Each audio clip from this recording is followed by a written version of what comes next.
Assalamualaikum warahmatullahi wabarakatuh. Halo teman-teman semua, salam sejahtera untuk kita semua. Om Swastiastu, Namo Buddhaya, salam kebajikan. Pada kesempatan kali ini, saya ingin memaparkan materi mengenai relevansi perjalanan pendidikan nasional untuk memenuhi tugas mata kuliah Filosofi Pendidikan Indonesia, materi koneksi antar materi topik 1. Perkenalkan, nama saya Dinar Fadilah, mahasiswa PPG Prajabatan Gelombang 1, tahun 2023, Program Studi Pendidikan Matematika Universitas Pendidikan Indonesia. Mari sama-sama simak video berikut ini. Materi yang pertama yaitu mulai dari diri sendiri. Siapa saya sebagai seorang guru? Saat ini, saya adalah seorang mahasiswa PPG Prajabatan Gelombang 1 tahun 2023, Program Studi Pendidikan Matematika Universitas Pendidikan Indonesia.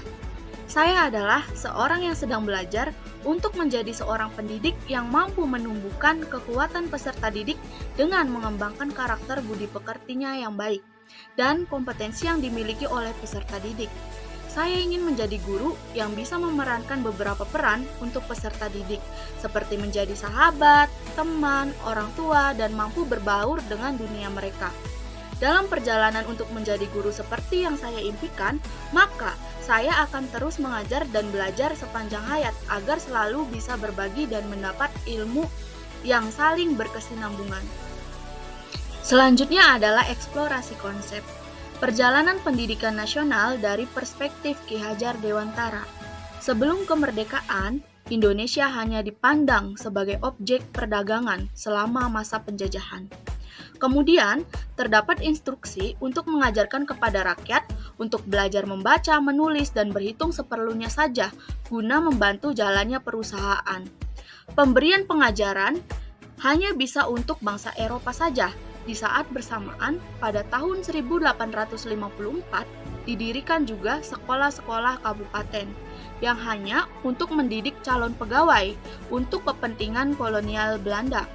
Ki Hajar Dewantara bertekad untuk meluaskan semangat pendidikan kepada generasi muda. Upaya untuk mendidik kaum muda merupakan syarat utama dalam membebaskan diri dari jeratan penjajah. Pendidikan yang mendasar pada kebudayaan nasional dapat menghindari dari kebodohan.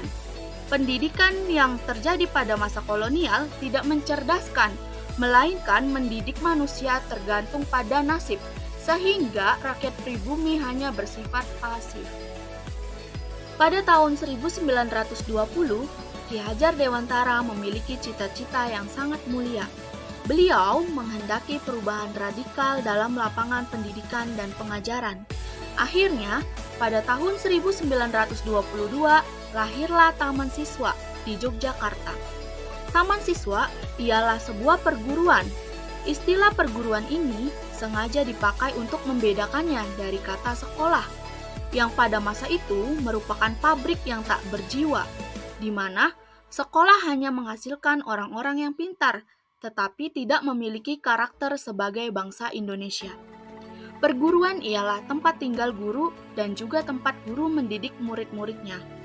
Taman Siswa hadir di Indonesia agar segala unsur peradaban dan kebudayaan dapat tumbuh sebaik-baiknya. Karena menurut Ki Hajar Dewantara, pendidikan adalah tempat persemaian segala benih-benih kebudayaan dalam masyarakat. Selanjutnya yaitu ruang kolaborasi. Praktik pendidikan yang membelenggu sebelum kemerdekaan. Pada pendidikan kolonial Belanda, adanya praktik pendidikan yang membelenggu sebelum kemerdekaan antara lain, yang pertama, pendidikan dilaksanakan hanya untuk keperluan pemerintah kolonial Belanda. Pada masa ini, rakyat-rakyat pribumi hanya dididik untuk menjadi pegawai guna kepentingan kolonial Belanda. Yang kedua, tidak semua rakyat pribumi merasakan pendidikan, karena pada masa kolonial Belanda, yang hanya bisa merasakan pendidikan kaum-kaum bangsawan saja. Yang ketiga, pendidikan berpusat ke barat-baratan, karena kurikulum yang diterapkan di sekolah yaitu adaptasi dari kehidupan Eropa.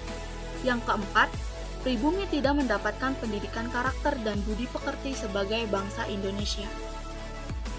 Praktik pendidikan yang membelenggu pada masa pendidikan kolonial Jepang. Yang pertama, sistem pendidikan bertujuan untuk berperang. Pada masa ini, rakyat pribumi dididik hanya untuk mempelajari ilmu-ilmu peperangan guna kepentingan kolonial Jepang. Yang kedua, masyarakat diajarkan mengumpulkan hasil alam untuk logistik perang.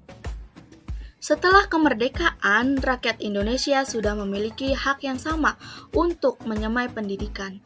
Akan tetapi, pada realitanya, praktik pendidikan yang membelenggu setelah kemerdekaan masih ada. Antara lain, yang pertama, adanya keterbatasan guru di daerah terpencil. Yang kedua, sarana dan prasarana yang tidak merata di setiap sekolah. Yang ketiga, kesejahteraan tenaga pendidik yang masih rendah.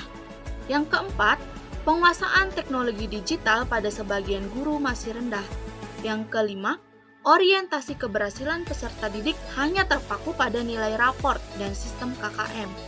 Yang keenam, sebagian guru di Indonesia masih belum menggunakan model, metode, dan media yang interaktif dalam pembelajaran di kelas.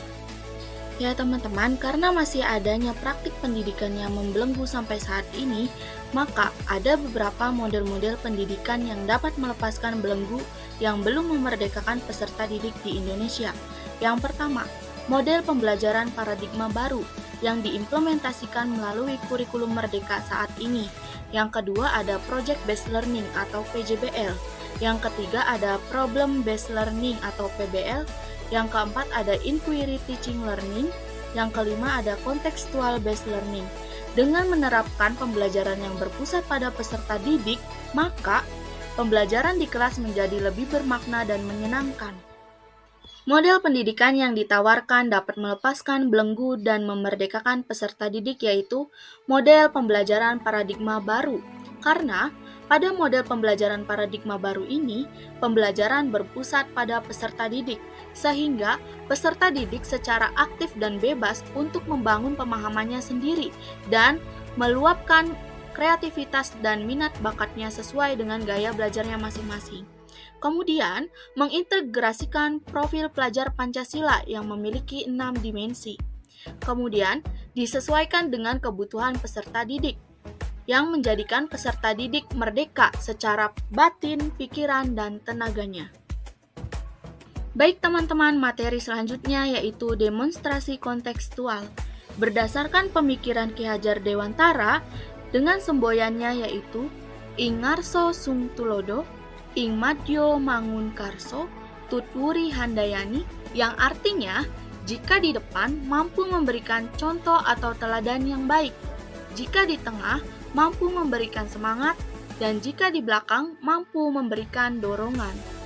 Berdasarkan prinsip Tutwuri Handayani tersebut, maka diberlakukan kurikulum merdeka yang pada saat ini sesuai dengan prinsip merdeka belajar yang menjadi gagasan Menteri Pendidikan dan Kebudayaan dan sejalan dengan pemikiran Ki Hajar Dewantara tersebut.